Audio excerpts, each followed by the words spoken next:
welcome to the show where we share the stories of the many who intersect with our healthcare system but are rarely heard from. My name is Kevin Poe, founder and editor of Kevin MD. Rate and review the show at kevinmd.com/rate. Subscribe at kevinmd.com/follow.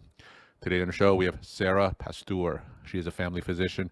She wrote the Kevin MD article, The Center of Gravity in Healthcare and the Role of Primary Care. Sara, welcome to the show. Hi, thanks for having me. I'm so excited to be here with you. We'll get into your article in a little bit, but first off, can you share your story and journey to where you are today? Yeah, so I started my medical career in Army medicine, actually. My first duty assignment was at Brooke Army Medical Center in San Antonio, and I stayed in Army medicine for about 15 years. I was so fortunate to take that path because it gave me the opportunity to learn both clinically and in leadership roles that I otherwise would never have had in the private sector, I think. And it set me up really well for the rest of my career. After leaving Army medicine, I took a quick detour into academic medicine and then went to work for an employer-sponsored primary care innovative program, and then have had really great opportunities to work in innovative primary care models my whole career with integrated teams and, very sort of patient-centered focus. And so I have really enjoyed being able to practice in that style. Today, I practice part-time in a direct primary care clinic, and then my full-time role is as the Director of Primary Care Advancement at Elation Health, which is an EHR that is focused on making primary care successful. One of the things that you mentioned is that working in an Army setting taught you leadership skills that you may not have learned in the private sector or otherwise learned. What kind of leadership skills did you learn? I think I really had a very upfront seat to the total health system and had the opportunity to receive mentorship from very experienced healthcare leaders, physician leaders in that environment. I was able to really learn from the very best and understand deeply the business of medicine, for better or for worse. And I just don't know if I could have had that kind of perch in terms of a systems approach to healthcare and the opportunity to sort of find my way into every single aspect of healthcare, quality, credentialing, metrics, you name it, I got involved. And where else would I have been able to do that? One of the other things that you mentioned is that your full-time role is with an EHR company. And as you know, EHR companies have a certain perception among practicing clinicians. Are there any misconceptions that you'd like to clear up from the perspective of the industry? I think that in order to make an EHR do what clinicians need it to do, in order to make it intuitive, in order to make it work for you instead of you working for it, that takes a lot of investment on the part of the EHR company. You really have to hire the right talent. You have to spend a lot of time doing due diligence on discovery of the workflow and how clinicians operate in the workflow. And so to do that, that costs money. And there's so many EHRs out there, particularly in the ambulatory setting where there isn't a lot of extra money to spend, that are just competing on price. And so they therefore are not really competing on the quality of the product. And so you get what you pay for, right? So in order to deliver a really good EHR that serves the clinician well, you have to spend a lot of time investing in a lot of talent, investing in how you design that product. And in order to afford that, you've got to find other ways to invest in your product. So it's a tricky business. And if you aren't willing to, as a user, invest a little bit more money to get a quality product, then you're going to make your life more difficult. All right, let's transition into the Kevin MD article that you wrote. It's titled The Center of Gravity in Healthcare and Role of Primary Care. Now, for those who didn't get a chance to read your article, can you just walk my audience through it and share the story of why you decided to write?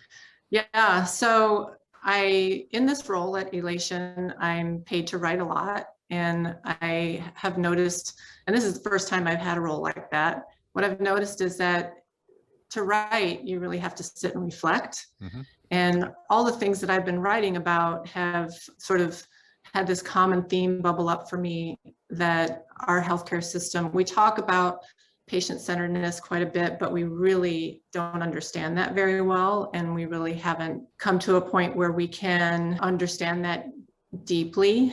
And as a direct primary care physician, I've been able to see probably what I consider to be the purest form of patient-centeredness, because in the DPC model, it's really a rogue operation, and they're operating at the fringes of the healthcare system by design and outside of the traditional payment system. So the physician is not working for an insurance company, they're not working for an employer, they're working for the patient. And when we work for the patient, we're going to do everything we can in the patient's best interest. And the dividends that pays are really remarkable. And systemically across US healthcare, we really have not come to a point where we are putting the patient in the center.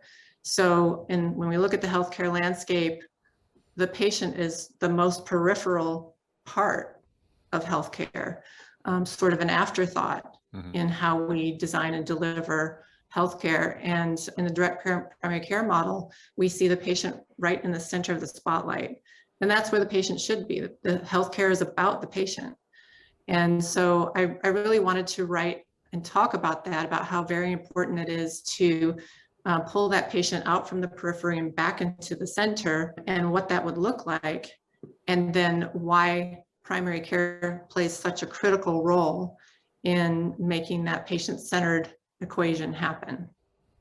Now, can you tell us a story or a case study of how patient-centeredness is in fact in the center of direct primary care, and maybe contrast that scenario with, say, a traditional payment model?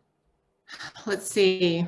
So in the direct primary care model, for example, it goes so far beyond spending adequate time with the patient and really getting to know the patient and being accessible to the patient 24/7. All those things are, a critical part of direct primary care, and something that we don't see in traditional fee-for-service. But it really goes way beyond that, because we really see primary care physicians partnering with patients on the true underpinnings of what's affecting their health.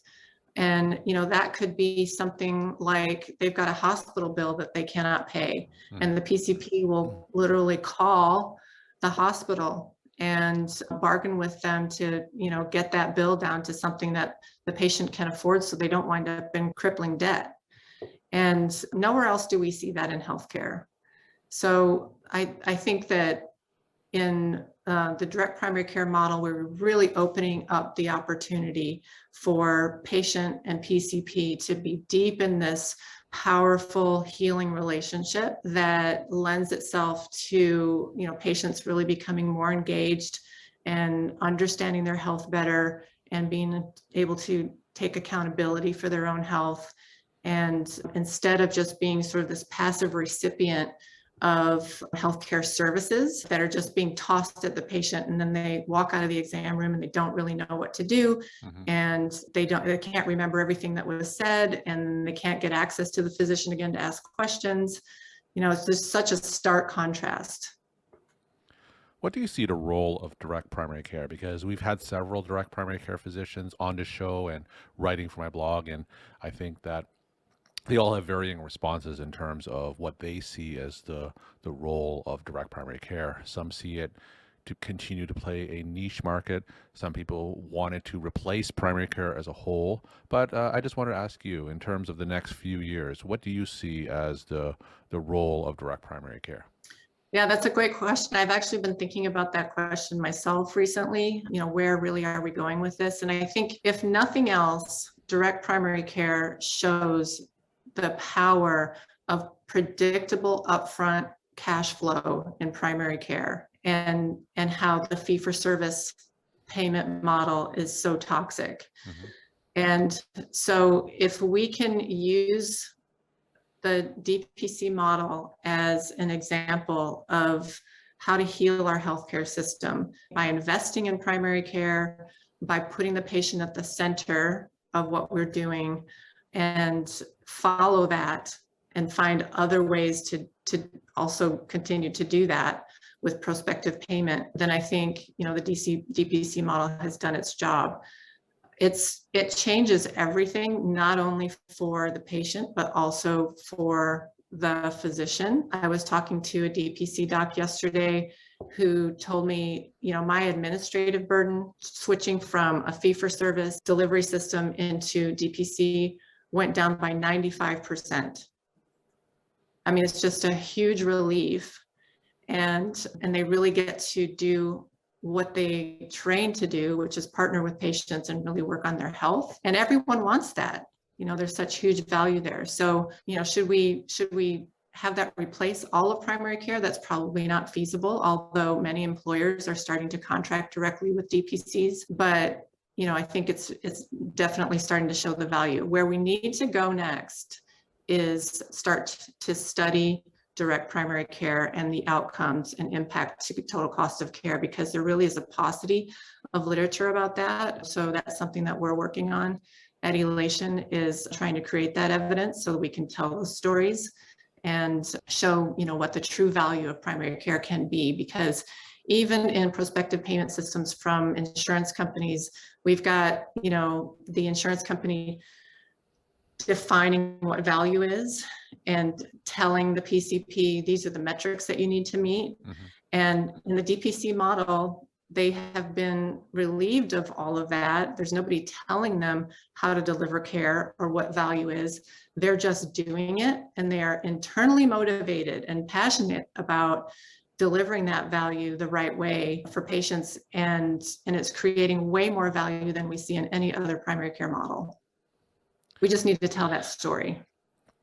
So I always have a question about access. We already have a primary care shortage, and a lot of patients can't find primary care clinicians. In general, direct primary care clinicians see fewer patients and, of course, spend longer time with patients. But that brings us to that tension between the amount of time they spend with patients and the lack of access. So speaking from the perspective of direct primary care, how do you reconcile that problem? I love this question, because the answer to solving the shortage problem is not for primary care physicians to see more patients. We already know that that is the broken road. And the answer is to create a better model of primary care that primary care physicians will enjoy. That model of having to take care of 2,000, 2,500 patients each has created an inhospitable career field. And we need to make it hospitable, right? We need to make it a career field that people want to choose. And so if we can entice more graduating medical students into primary care specialties, then we can fix the shortage. So the answer is not PCPs see more patients. The answer is let's have more PCPs. We're talking to Sara Pastoor. She's a family physician. She wrote the Kevin MD article, The Center of Gravity in Healthcare and the Role of Primary Care. Sara, how difficult was it for you to start up your direct primary care practice? I know that this is of interest to a lot of clinicians who are in traditional practices and say want to transition to a direct primary care model. How difficult was it for you to start up your own practice? To be honest, because I'm juggling a full-time job and the DPC practice, the on-ramp for patients has not been fast for me. And so it's been growing very, very slowly. And I haven't put a lot of effort into marketing that because I've been so focused on my day job. But I was very fortunate to do this with partners, people who were maybe a little bit more entrepreneurial than me. I have the business background, but I don't have that entrepreneurial spirit to do something like this on my own. And I think, those two things actually are probably the biggest barriers to other physicians going into the DPC model, because, we don't train physicians in medical school or residency in the business of medicine, and we, don't encourage them to cultivate that entrepreneurial spirit. So, and give them the tools that they need to go out there and do something brave like this. And it really does take a lot of courage. So I'd love to see us build more of that into our training programs so that we can prepare physicians well to choose independent practice, even if it's not the DPC model, even if they go into independent practice that's insurance-based. We've got to preserve that independent practice model in our communities and get out of this consolidation and employment model, just because that's the path of the least resistance. And my final question, what are some of your take-home messages that you want to leave with the Kevin MD audience? I think I want to say that primary care is so incredibly critical to the success of our healthcare system. And anybody who disagrees with that doesn't understand primary care and doesn't understand the economics of healthcare. Primary care is the only medical specialty that improves outcomes, increases life expectancy, and decreases total cost of care while also improving patient experience. No other medical specialty can boast that. And if we compare the United States healthcare system to peer nations, we see how dismally our healthcare system is failing.